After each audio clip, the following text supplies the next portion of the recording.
Sam Smith, the acclaimed non-binary singer known for their soulful voice and heartfelt lyrics, has opened up in a deeply personal way about one of the most challenging periods of their life, their teenage years marked by relentless bullying over their weight.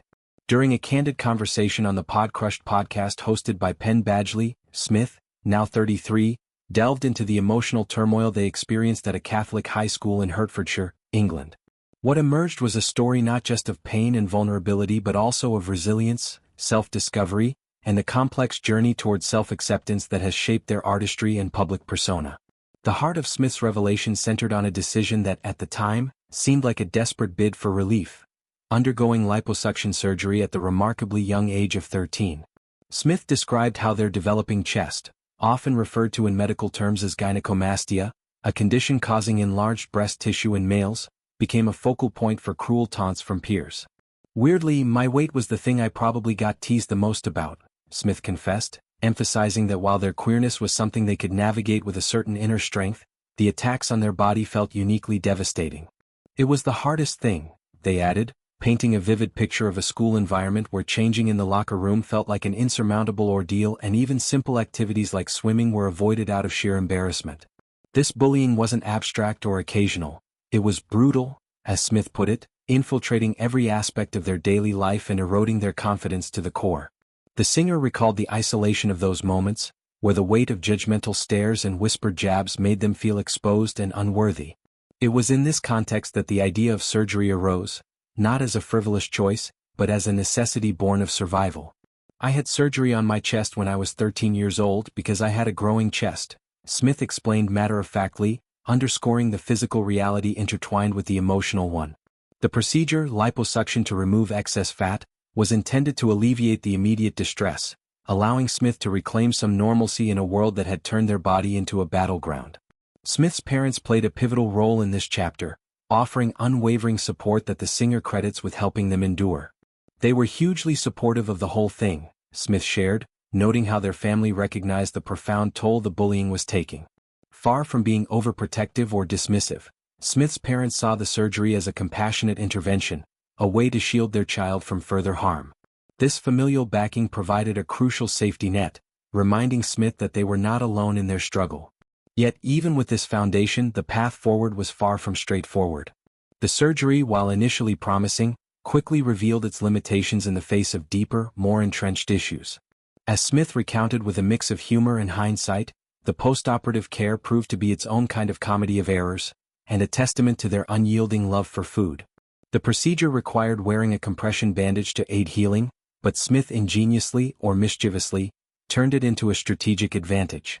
"If I wore the bandage, it meant that I would get to the front of the lunch queue," they laughed, admitting to keeping the garment on for nearly a year.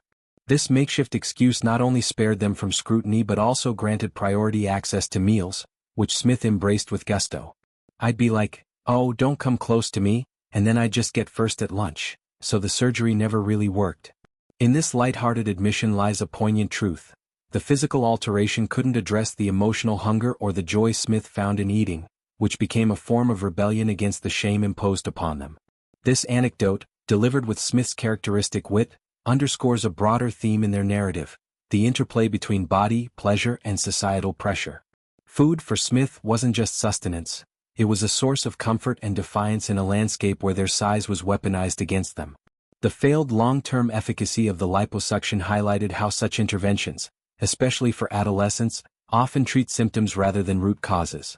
At 13, Smith was still growing both physically and emotionally, and the procedure couldn't rewrite the script of insecurity written by years of ridicule. Instead, it became a chapter in a larger story of learning to coexist with one's body, flaws and all.